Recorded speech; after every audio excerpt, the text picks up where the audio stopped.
Shrimati Shobhana George, പോലീസുകാർ മുഴുവനും കുറ്റവിമുക്തരാക്കി ആയിരിക്കുകയാണ്. ഇവർ രണ്ടുപേർക്ക് വധശിക്ഷയും മറ്റുള്ളവർക്ക് തടവ് ശിക്ഷയും വിധിച്ച കോടതി വിധി 2018 പുറത്തു വരികയും അതിന് അവർ കൊടുത്ത അപ്പീലിൽ ഇപ്പോൾ വന്നിരിക്കുന്ന വിധി ഉദയകുമാർ ഉരുട്ടിക്കൊലക്കേസിലെ പ്രതികളായ പോലീസുകാർ മുഴുവൻ കുറ്റവിമുക്തരാവുകയാണ്.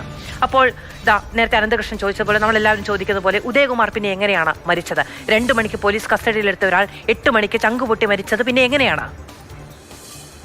ഇതൊരു ഭയങ്കര കോയിൻസിഡന്റ് ആണ്. വർഷങ്ങൾക്ക് മുമ്പ് ഓണ സമയത്താണ് അമ്മയ്ക്ക് ഓണക്കോടി മേടിക്കാൻ വേണ്ടിയിട്ടാണ് ആ പൈസയും കൊണ്ട് ഉദയൻ അന്ന് പോയിരുന്നത്.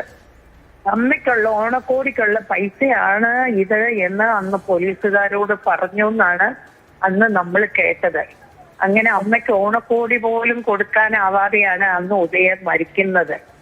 പ്രഭാവതി അമ്മയ്ക്ക് എല്ലാ വർഷവും ഓണക്കോടി മറ്റ് ചിലപ്പോ അവരുടെ കണ്ണുനീര് ഞാൻ കാണുന്നതുമാണ്. സത്യം പറഞ്ഞാൽ ഇതൊരു ഭയങ്കര ഷോക്കിംഗ് ആയിപ്പോയി. നമ്മളിങ്ങനെ ശത്രുക്കളെ സ്നേഹിക്കണം എന്നൊക്കെ പറയുന്നത് ശരിയാണ്. പക്ഷേ ഉദയൻ എന്ന് പറയുന്ന ഒരു നിരപരാധിയായ ഒരു അമ്മയുടെ ഏക മകൻ, ഭർത്താവില്ലാതെ ഈ അമ്മ കഷ്ടപ്പെട്ട് വളർത്തിയ മകനാണ്. ആ മകനാണ് ഈ അമ്മയെ ഒറ്റയ്ക്കാക്കി ചെയ്യാത്ത തെറ്റിന് ശിക്ഷിക്കപ്പെട്ട് അങ്ങനെ കൊന്ന് തള്ളിയത്.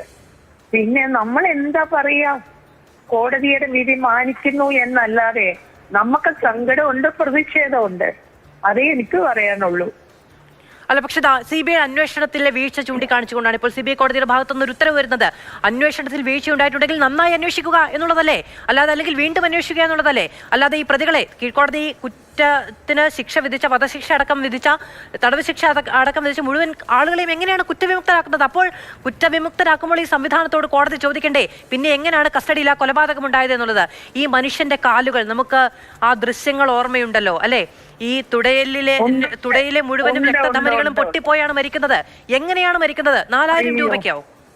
ഉണ്ട്. അതായത് ഞാൻ എപ്പോഴും ഓർക്കും മെഡിക്കൽ കോളേജ് മോർച്ചറിയുടെ, അയ്യോ എങ്ങനെയോ ആ തുണി അങ്ങോട്ട് മാറിയപ്പം നമ്മൾ കണ്ടതാണ് വട്ടത്തി കറുത്ത് രക്തം ഇങ്ങനെ കട്ട പിടിച്ച കാലുകളൊക്കെ. അയ്യോ, അതൊക്കെ എനിക്ക് ഇന്നത്തെ പോലെ എന്റെ മനസ്സിലെ വേദനയോടെ നിന്നൊരു സംഭവമാണ് സത്യം. പിന്നെ എന്താന്നേ മധു, ഗൗർണച്ചാമി രക്ഷപ്പെട്ടില്ലേ എന്ന് പറയുന്നത് പോലെ ചില സാഹചര്യങ്ങളിൽ നമ്മൾ ഇതൊക്കെ സഹിക്കണം, സങ്കടപ്പെടണം. നമ്മുടെ പ്രതിഷേധം എവിടം വരെ ചെല്ലാനാ? എത്ര ഉയരത്തിൽ കരഞ്ഞാലും പ്രഭാവതി അമ്മയുടെ കരുത്തില് എവിടം വരെ കേക്കത്തില്ല. ഇതിനൊക്കെ ഒരു റീതിങ്കിങ്, ഇതൊക്കെ വേണമോ? ഒരു കുറ്റം ചെയ്ത് കുറച്ചു നാള് കഴിയുമ്പം ഇവിടെ സമൂഹത്തിൽ വിലസി നടക്കാൻ കഴിയുന്ന ഒരു നിയമ സംവിധാനം, അതിനൊക്കെ ഒരു ചിന്തിക്കണം എന്ന എനിക്ക് ഒരു പൊതുപ്രവർത്തക ഇപ്പൊ എന്നെ അങ്ങനെയാണല്ലോ ഇൻട്രൊഡ്യൂസ് ചെയ്തത്. എനിക്ക് അഭിമാനമേ ഉള്ളൂ. എനിക്ക് സത്യം പറഞ്ഞാല് ഈ ഒരു വാർത്ത ഒരുപാട് വേദനയുണ്ട്.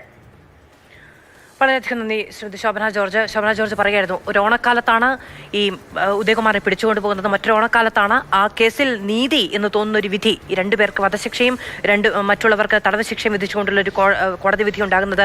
അന്ന് അതൊരു കാവ്യനീതിയാണ് എന്ന് പ്രഭാവതി അമ്മ പറയുന്നത് കേട്ടു. വീണ്ടും ഒരു ഓണക്കാലത്ത് ആ നീതി ഇല്ലാതെ പോകുന്ന, നീതി കണ്ണുകെട്ടി നിൽക്കുന്ന മറ്റൊരു വിധി കൂടി വരികയാണ്.